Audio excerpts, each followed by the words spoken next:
Hi there, everybody. Welcome back to another episode of Life in Motion. I'm your host, Grace Becker, and I'm so happy to have you here, guys. To have all of you people, lovely people, here with me.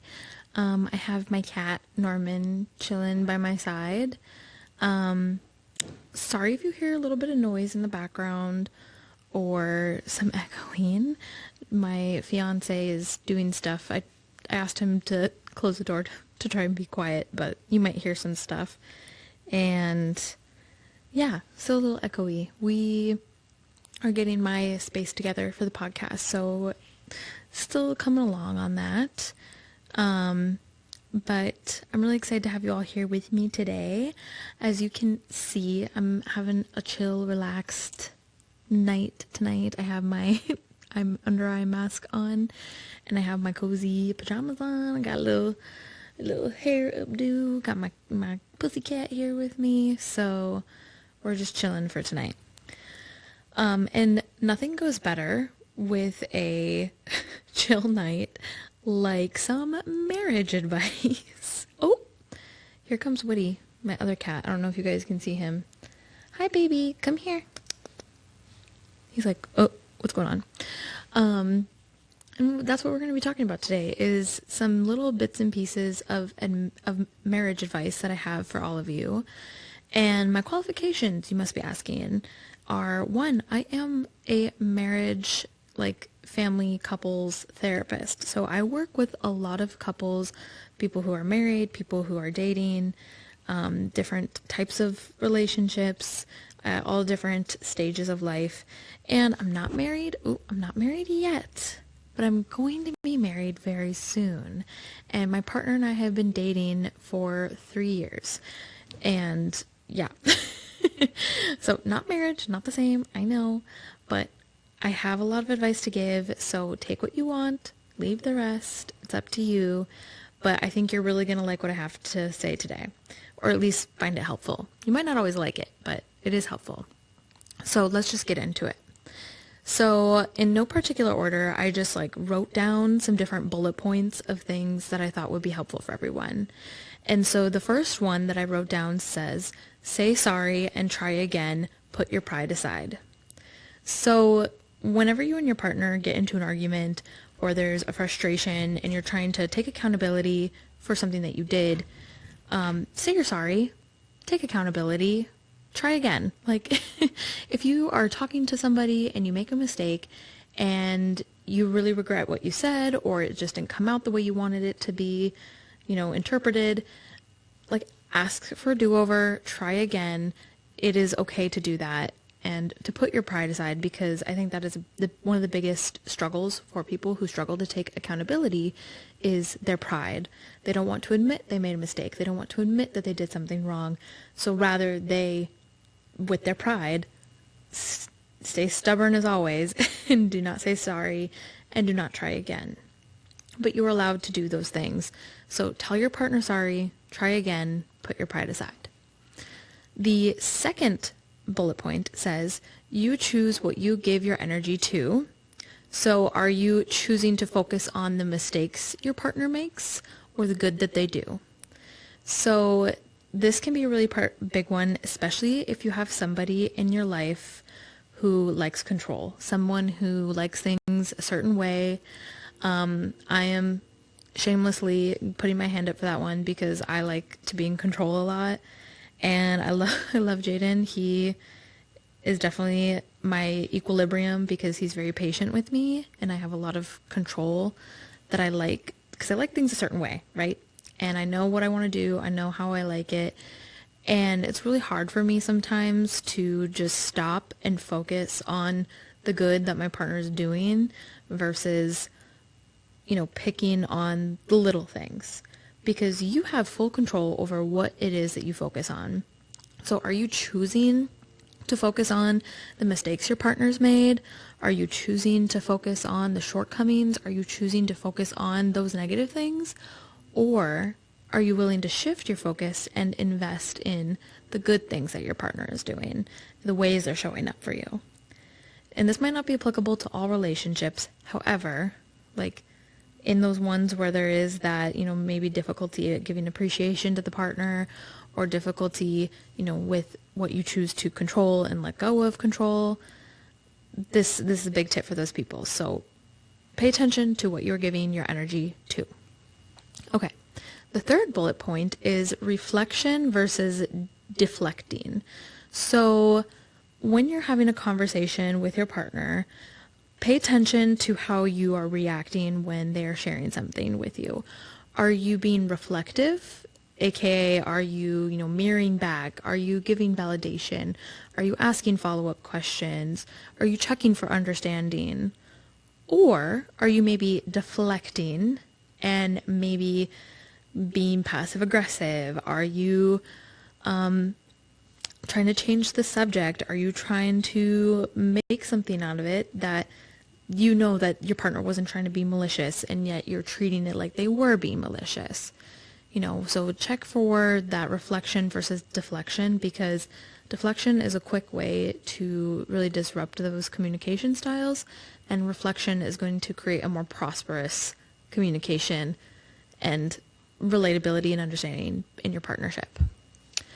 The next bullet point, if you haven't noticed, these are going to be really quick, but the next bullet point is to have a life outside of your spouse. This one is so important.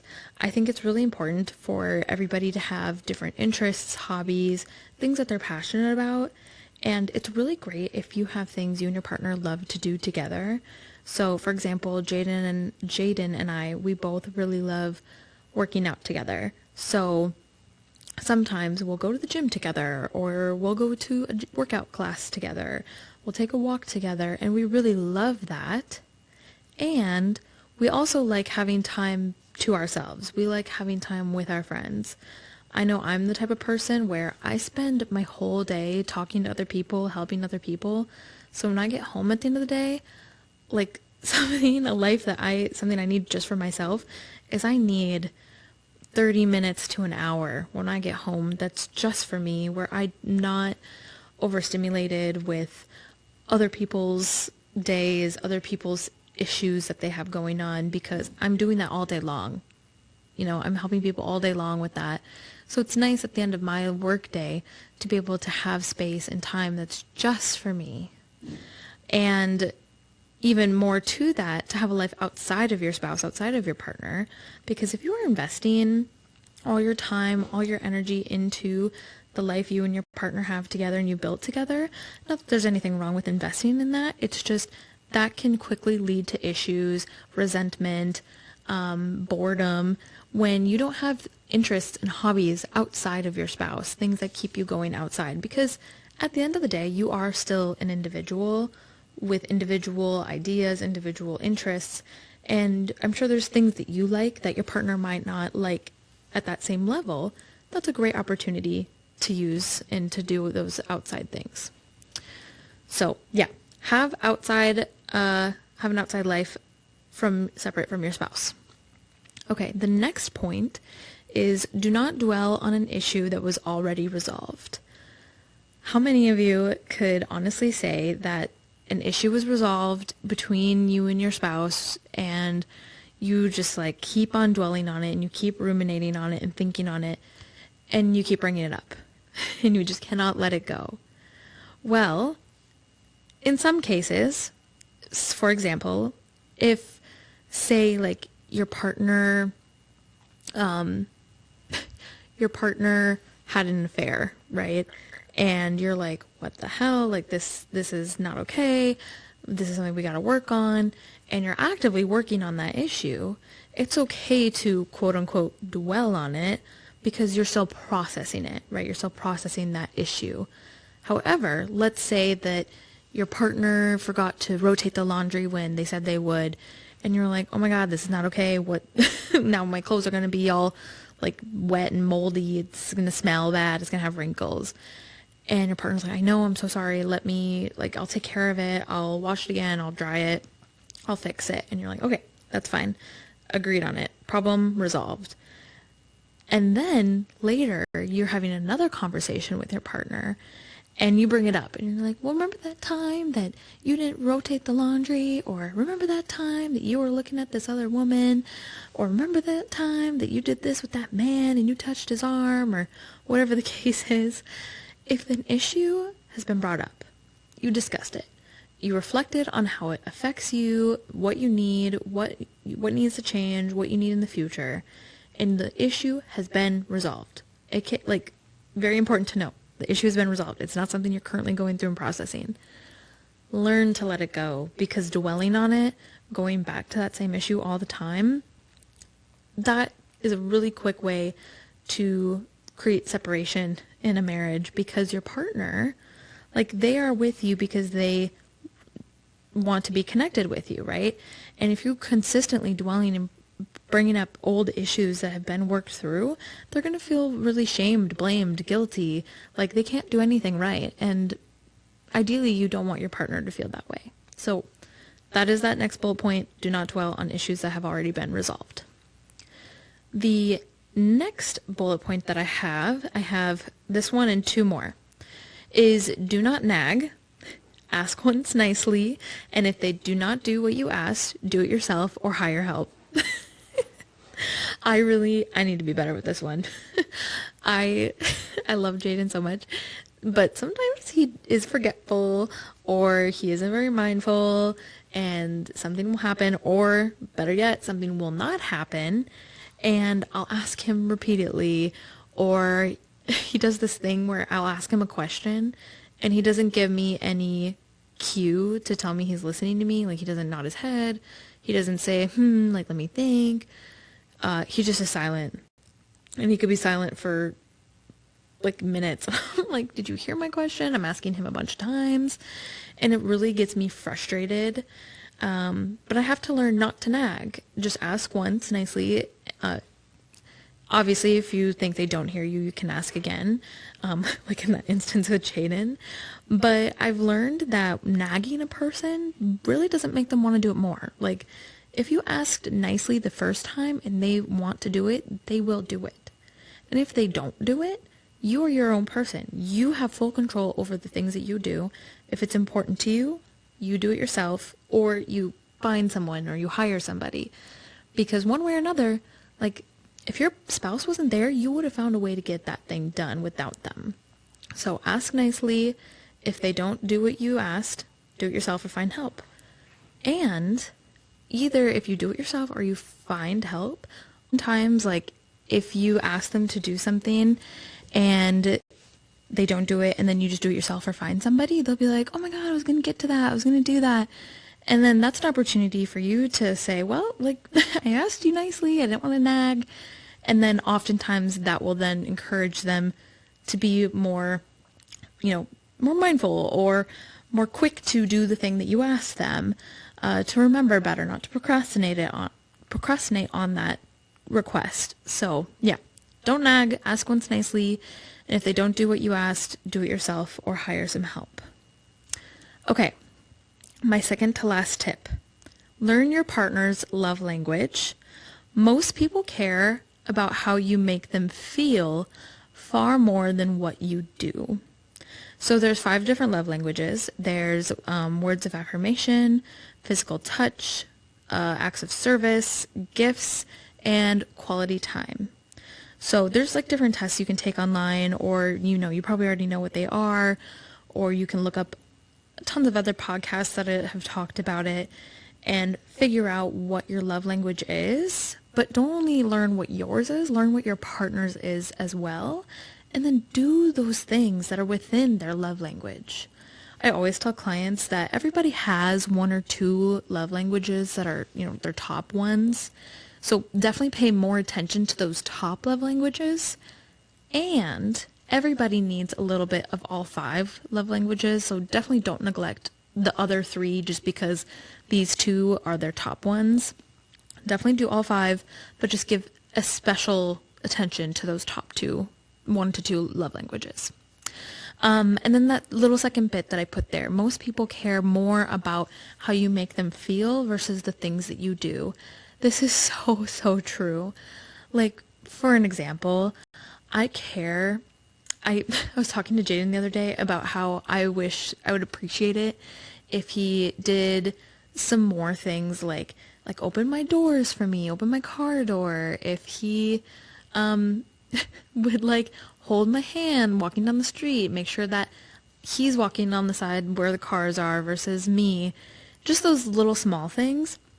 And it's not because I want him to, and he didn't take it this way, but like not because I want him to necessarily like wait on me or to like butler me around. I don't know how to describe it. Like, it's not like that. It's not the action necessarily. It's how it makes me feel. Like the things that he's doing, how it makes me feel. When he opens the door for me, it makes me feel cared for, appreciated. When he makes sure to hold my hand when we're walking, or to make sure he's the one walking on the side by the cars, that makes me feel protected. So I care more about the way that the things he does and says makes me feel versus the actual act itself. Not to say that the act isn't important, because that's a reflection of how it makes me feel. So it's definitely necessary. But with that, you don't always have to be consistently doing things to make your partner feel a certain way.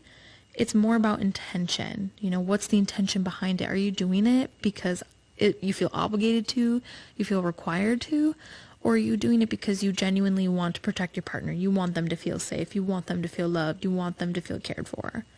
So pay attention to the way that you make them feel when you're doing certain things. Okay, my final tip for you all for marriage advice is make the conscious choice to invest in your partner and in your marriage. It is a choice. You have the full capacity to invest in your partner every single day. And it could be one little thing every day. It doesn't have to always be a grand date night, a grand gift, a grand gesture. Make the conscious choice every day to invest in your partner. So what does that look like, Grace? Well, it looks like making your partner breakfast and giving them a kiss on the forehead, telling them, like, I hope you have a great day. It is asking them about their day and then genuinely caring when they're talking about it, giving them eye contact, open body language. Don't be, over here and over there, showing that you maybe don't care. Because that just shows a person usually that if you aren't giving me eye contact, if your body language isn't engaged with what I'm talking about or what we're trying to do, to me that shows that you don't care, that you're not invested in this relationship, you're not invested in what I'm trying to do or what I'm trying to say. So make the conscious choice and the consistent choice to invest in your partner and in your marriage every single day. And that can show up in many, many ways. So yeah, that's what I have for you all today. I hope you liked it. It was a quicker episode. If you have any questions or you want to know more about any of these topics I shared today, you can email me. You can follow me on my social media, which is linked down below in the show notes, and ask your question there. Otherwise, I hope you all have a really beautiful Thursday or whenever you are listening to this episode. And yeah, until next week, embrace the chaos and find the beauty. Bye.